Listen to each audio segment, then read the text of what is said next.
একদমই নরম তুলতুলে ফুলকো ফুলকো চিতই পিঠে। এখন কিন্তু কোনো রকম চালের গুঁড়ির ঝামেলা ছাড়াই রান্নার যে কোনো কড়াইতেই তৈরি করে নিতে পারেন। চিতই পিঠে তৈরি করতে কোনো রকমের ছাঁচের দরকার হবে না, লোহার কড়াই, মাটির কড়াইয়ের কোনো প্রয়োজন হবে না। একদম রান্নার যে কোনো কড়াইতে এরকম ফুলকো ফুলকো চিতই পিঠে তৈরি করে নিতে পারেন। আর এত সুন্দর চিতই পিঠে হবে, না দেখলে বিশ্বাসই করতে পারবেন না। আর একবার দেখলে তো জলের মতন সহজ হয়ে যাবে, যে কেউ তৈরি করে নিতে পারেন। এই দেখুন কতটা জালিদার হয়েছে। নমস্কার বন্ধুরা, নতুন একটা পর্ব দেখার জন্য আপনাদের সকলকে স্বাগত জানাই। আজকে তৈরি করে দেখাবো ইনস্ট্যান্ট চিতই পিঠে, মাত্র 10 মিনিটে। কোনো রকম চাল বা চালের গুঁড়োর ঝামেলাই করতে হবে না। আর এই চাল আর চালের গুঁড়ো ছাড়াই আপনারা নরম তুলতুলে ফুলকো ফুলকো চিতই পিঠে তৈরি করে নিতে পারেন। খুবই সহজ। তো চলুন আমি এই চিতই পিঠেটা বানানো শুরু করি। আশা করছি আপনাদের অনেক ভালো লাগবে। তো আজকে এই চিতই পিঠে তৈরি করার জন্য আমি এখানে নিয়েছি 1 প্যাকেট সুজি, 10 টাকা দামের। এই সুজি দিয়ে কিন্তু দারুণ সুন্দর চিতই পিঠে তৈরি করা যায়, আপনারা দেখলে বুঝতে পারবেন। তো এবারে এই সুজিটা একটা বাটি মেপে নিয়ে নেব। এবারে এখানে একটা বাটির মধ্যে এই দেখুন ছোট্ট একটা মিডিয়াম সাইজের বাটি নিয়েছি। এই বাটি মেপে সুজিটা নিয়ে নেব।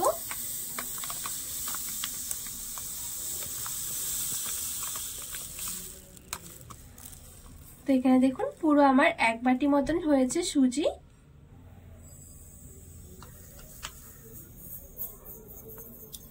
এবারে এদিকে আমি নিয়েছি হালকা কুসুম গরম জল। খুব বেশি গরম নয়, হালকা কুসুম গরমই আছে জলটা। এবারে ঠিক এই বাটি মেপেই 1 বাটি আমি হালকা কুসুম গরম জল নিয়ে নেব।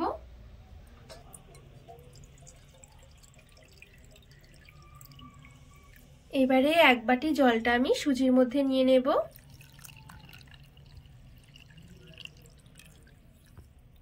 এবারে জলটা দিয়ে ভালো করে একটু নেড়েচেড়ে মিশিয়ে নেব।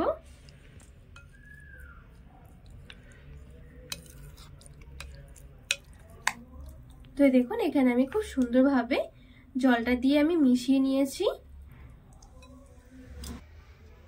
এবারে ঠিক আমি 5 মিনিটের জন্য ঢাকা চাপা দিয়ে রেখে দেব। ততক্ষণে সুজিটা কিন্তু খুব সুন্দর ফুলে যাবে। 5 মিনিটের মধ্যে হয়ে যাবে, এর বেশি সময় লাগবে না। তো এখানে আমি 5 মিনিটের মতন ঢাকা চাপা দিয়ে রেখে দিয়েছিলাম। আর এখন কিন্তু এই সুজিটা অনেকটা নরম হয়ে গেছে, এই দেখুন। এবারে এদিকে আমি একটা মিক্সির জার নিয়েছি। মিক্সির জারের মধ্যে এই সুজিটা নিয়ে একটু ভালো করে একটা পেস্ট বানিয়ে নেব।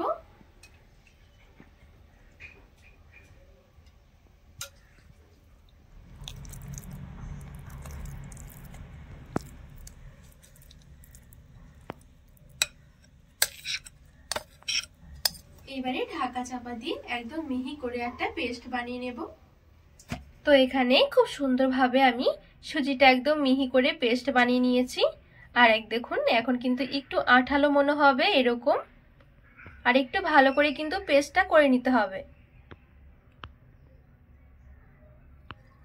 এবারে একটা বাটির মধ্যে নিয়ে নেব।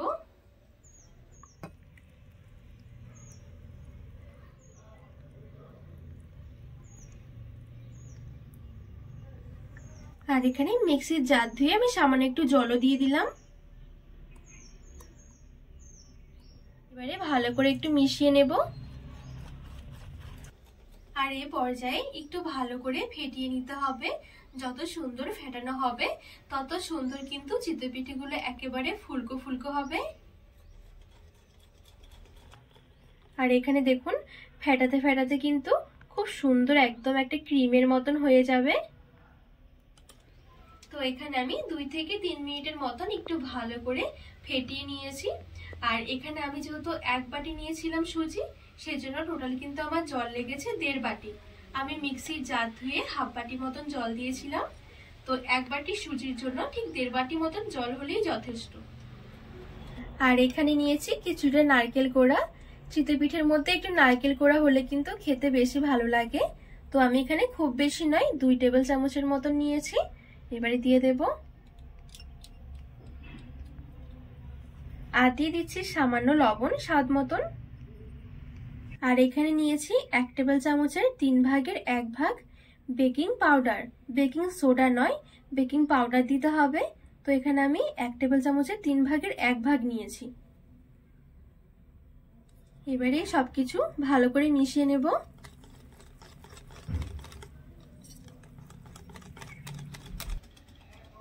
তো এখানে আমি বেকিং পাউডার দিয়ে, লবণ দিয়ে, নারকেল দিয়ে খুব ভালোভাবে মিশিয়ে নিয়েছি। আর এখন দেখুন এই চিতই পিঠের এই গোলাটা খুব বেশি কিন্তু পাতলা নয়, আবার কিন্তু খুব বেশি একটা ঘন নয়। তো আমি এখানে একটা বাটি হাতা নিয়েছি। এই দেখুন হাতার পেছনে কিন্তু খুব সুন্দরভাবে একটা কোটিং পড়ে গেছে। এই দেখুন ঠিক কিন্তু এরকমই রাখতে হবে, খুব বেশি পাতলা হবে না, আবার কিন্তু খুব বেশি ঘনও হবে না।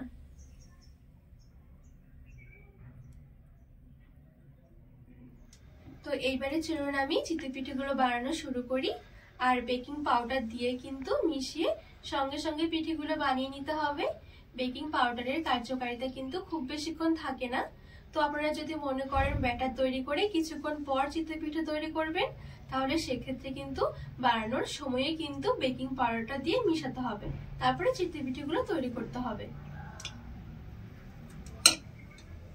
আর এদিকে আমি ছোট্ট একটা বাটি নিয়ে নিয়েছি। বাটির মধ্যে নিয়ে নেব 2 টেবিল চামচ সাদা তেল,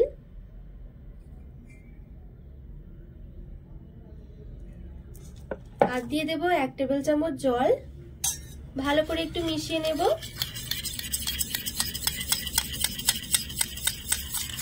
তো এই দেখুন এখানে একটা মিশ্রণ তৈরি করে নিয়েছি। এবার এখানে একটা নরমাল কড়াই নিয়েছি। সব সময় যে আমরা রান্না করি সেই কড়াইগুলোর মধ্যে একটা আমি আপনাদেরকে চিতই পিঠে তৈরি করে দেখাই।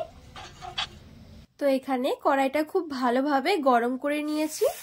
এবারে তেল আর জলের মিশ্রণটা লাগিয়ে নেব। এবারে বাটি হাতা মেপে 1 হাতা দিয়ে দিচ্ছি।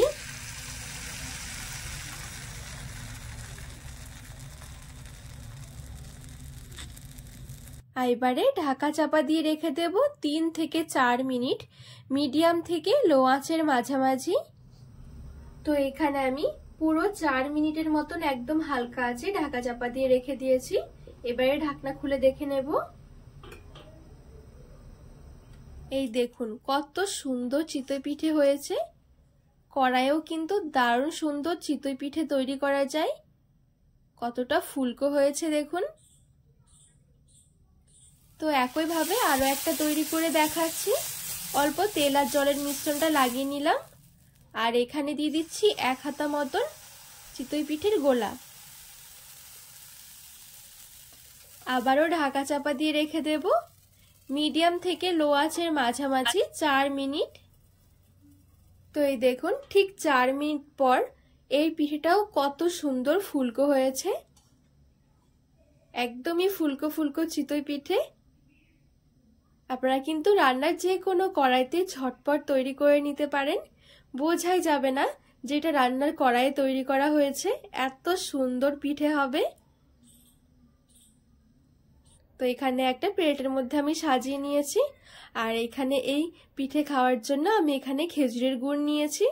আর গরম গরম চিতই পিঠে খেতে কিন্তু ভীষণ ভালো লাগে। এই দেখুন কত সুন্দর ফুলেছে পিঠেটা।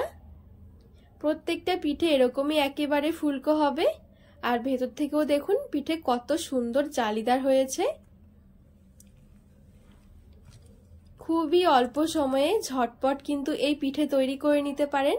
কোনো রকম চালের গুঁড়োর ঝামেলাই আসবে না। ঝটপট একেবারে ইনস্ট্যান্ট রেডি হয়ে যাবে জালিদার পিঠে। এই দেখুন। আর এইভাবে করে খেজুরের গুড় দিয়ে খেতে তো ভীষণ ভালো লাগে। তো বন্ধুরা আজকে এই চিতই পিঠের রেসিপি আপনাদের কেমন লেগেছে অবশ্যই কিন্তু কমেন্ট করে জানাবেন। আর রেসিপি ভালো লাগলে চ্যানেলটিকে সাবস্ক্রাইব করে পাশে থাকার অনুরোধ রইল।